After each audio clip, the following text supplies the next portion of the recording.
your gifts. Do you realize that? They fit your gifts. God was showing me, you know, as I've had people say, you know, I need some of that, and then you need to calm down, and then. And then, you know what the Lord brought to mind? How many of y'all know World War II history at all? Do y'all remember the Battle of the Bulge? The Battle of the Bulge was when Hitler did a counter-offensive. And he surrounded the American troops. It was an American army that was completely surrounded in the city. I think it was Bachtel. It may not be. But anyway, he was surrounded. That's what they call the Battle of the Bulge. And he was completely surrounded by the German troops. And they said, well, and the German general said, well, what you need to do, you need to surrender. And the American general's response was nuts. In other words, I'm not quitting, I'm not surrendering. And they kept battling. I mean, they were so outnumbered, they were so already defeated, they were completely surrounded, right? Well, who did they call to come rescue them? Patton. Now, if you all seen the movie, know anything about General George S. Patton, he was a tough dude, right? And the Lord brought this up to me. He goes, I've got people that are surrounded, being defeated by the enemy. I'm going to send a Patton. You. So people go, you know, but I had a friend this week tell me, she said, Becky, you're strong and you're bold, but you're never harsh. She goes, when someone comes against you, you become very businesslike, very professional. Because I see everything black and white. I see everything right and wrong. You know, that's just how it is. So you see, and I use myself as an example, but your gifts and your personality fit together. There's some people have the gift of mercy. Some people have the gift of helps. There's some people have, you know, and you have these giftings and they fit with your personality and God put them in you. Y'all get it?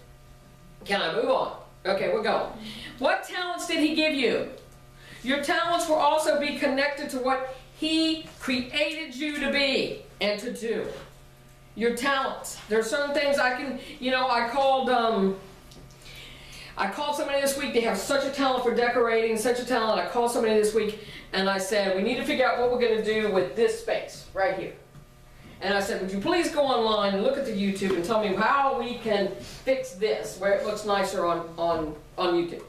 Within half a day I had a response with phenomenal ideas that were so simple. I was like, wow, okay, that's not my gifting. I mean, I was looking online going, where can I get a picture of what to do? Instead, in a few minutes, she had it. She knew exactly what to do. So, your talents, what were you designed to do? Do you understand? The Bible tells us, and we'll get into this later in later weeks, you were literally created and formed in your mother's womb. Literally. God put it all together, and you were literally designed with a purpose, and all of it comes together. Okay, number 2. The sum total of your 3 ingredients, number 2, is your parents' DNA. You cannot escape it. You cannot escape it. You look the way you look. You can't escape your DNA. You can change your hair color, you can get plastic surgery, but your DNA does not change. You're always connected to that. You may have their tendencies. You know that? I had very creative parents, both of them, very creative. Both of them in ministry, both of them. I picked up the DNA. The DNA is there. Neither my mother nor my father can deny me. If you ever see me with either one of them, they cannot deny me. All right, I look just like them. Okay, number 3. Here's the important thing that determines so much of what's happening to you: your experiences. So you're made up of 3 things: your God-given gifts, your DNA, and your experiences. Here's the big one. Here's the one that goes off the path of God's plan. And this is where God's trying to bring you back to wholeness. Good and bad. Your experience is what happened to you from what? Conception. What? Conception. Within 15 minutes of your mother experiencing something, you experienced it. Conception. We'll get into greater details. You decide what you believe by what has happened to you. Remember we're talking about the forming of the soul?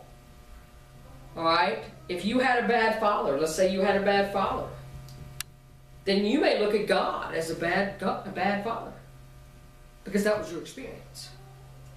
If every time you did something you got smacked, you'll go through life thinking that's what happens. If no one ever, and this is where I look and I see the children in this area and how they're being raised with such anger and hatred and meanness and abuse, and I think that's all they know. And it's generational. It's generational until we cut it, until we stop it and we show something different. We show that God is loving. You may struggle to believe that God loves you because your earthly father or others in your life said they didn't and you weren't worth loving. That's an experience. That's a trauma. You react to situations depending on what has happened to you in the past. Do you realize you develop reactions? You develop habits of reactions? There are some people, I know a lady that she cannot remember anything of her 3rd grade year. Anything. Nothing is completely blocked out. Or you may marginalize it. Or you may have little things like I talked about last week about, okay, well, this hurts too much, this keeps hurting too much, so my reaction is to shut my heart off, and that's a place that becomes concrete. That's a place that becomes a hardened heart. Y'all get it? Y'all with me? Mm-hmm. Okay. So you develop reactions by the way you were treated. You may go into protection mode. You know, listen, children should not be exposed to horrible things at a young age. They can't comprehend it. There are things that children, but what are we finding out that's happening? It happens all the time. Where children are hurt, or there's traumas, or there's things that happen. And so they go into protection mode. You may, you know, a person that may be totally always defensive. Always defensive. Why? If you ever got beyond that defensive wall, you would find out there was a hurt, wounded person there. You know, drug addictions, all these things. You may be a passive person. Because you learned it's just easier for me to be passive than to ever stand up for myself. Y'all seeing the effects of how it develops who you are, how it brings out? It all depends on the past. You know, there are things in your life, and you'll find out you may not realize the way you act or react. And I would again tell you, if you'd missed last week, go back and watch me sharing my own story. How did I react? What triggered me? We have things called triggers. And they'll trigger things, and you may learn, you may have had a trauma, and you weren't able to process that trauma, and so how you function, how you act, how you think is totally affected by that trauma. And you don't realize it till later, till something happens and you are emotionally out of control and don't know why. You may not understand why you act or react in certain ways. There may be habits, reactions, and actions that you have that you just can't figure out.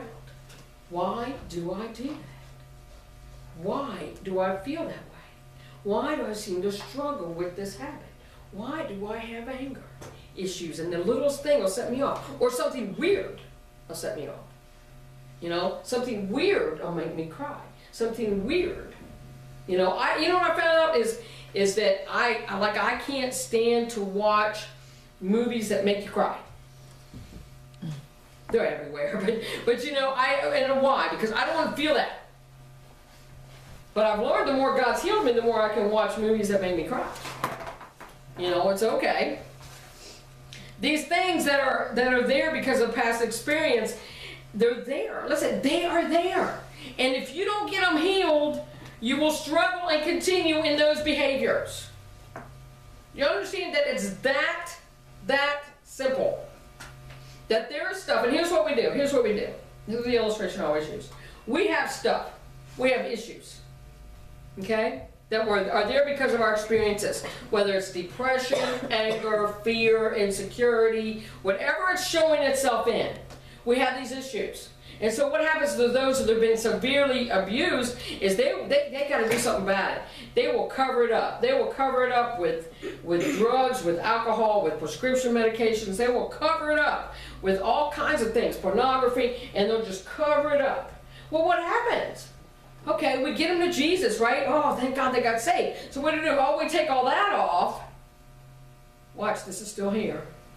And we say, let's just put Jesus on top of it. Is the stuff still there? It's still there. What Jesus, like, Jesus knows it's there. Well, just put church on top of it. Now, Angie, you're saved now. Straighten up. You know, I just don't know why she acts that way. Well, you need to straighten up. I just don't understand. Well, it's all this that nobody's tapped into. And the whole reason, like, God put Road to Freedom together is, guess what happens? God goes, okay, we're going to open this all up, and we're going to see what is in here. And we're going to heal it so that you're not dysfunctional, so you're not struggling. Because we are conduits of the Spirit of God, right? God lives in us, correct?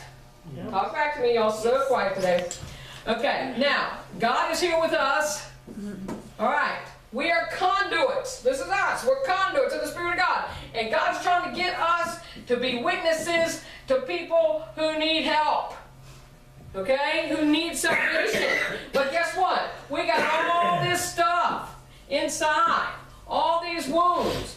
All these things. And we're going, I just don't understand why I just can't function right. I just don't understand why people don't see the glory of God in my life. I just don't understand why the presence of God doesn't flow through me the way I want it to.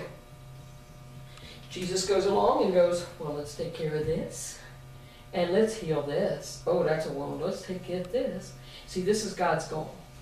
Let's get all this stuff out of the way. And let's make you whole.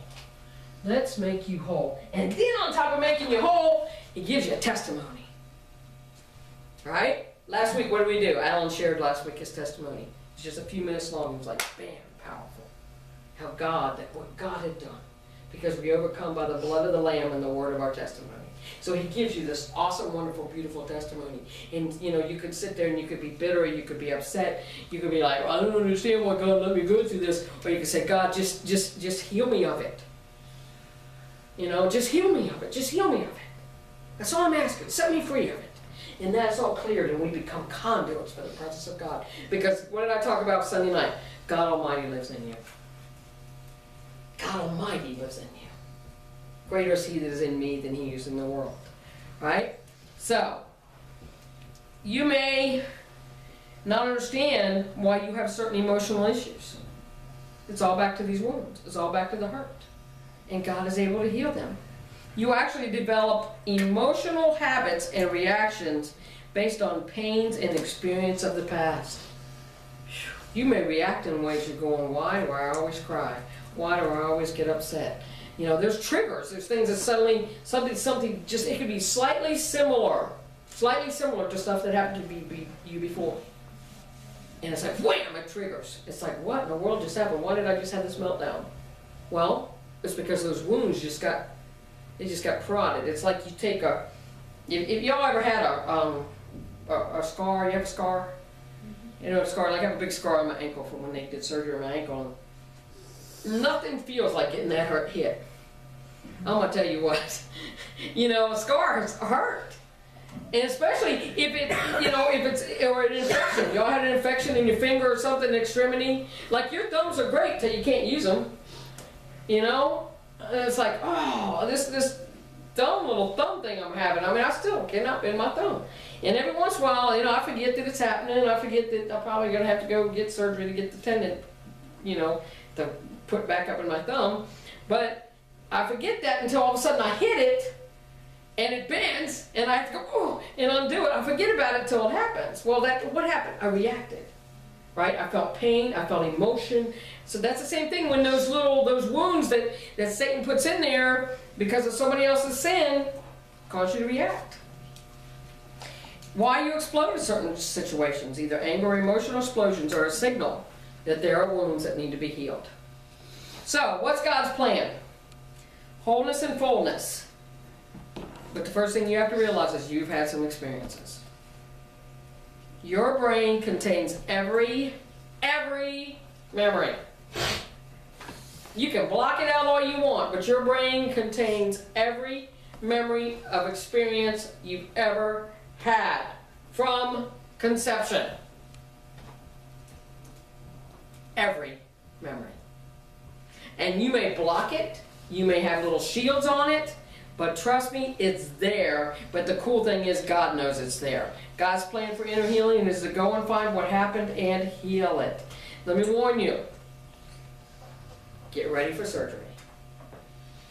And every time we have surgery, every time something happens, and that's why I shared last week. What did God do on me last week? Surgery, right? When I shared that, my testimony last week, how God went in and did surgery. That did not feel great. Can I just tell you? I felt all the emotions, all the pains, but God brought healing. I want you to understand, He has a deep desire to see you healed. Those hurts are why Jesus suffered on the cross. Those hurts. So you can be healed.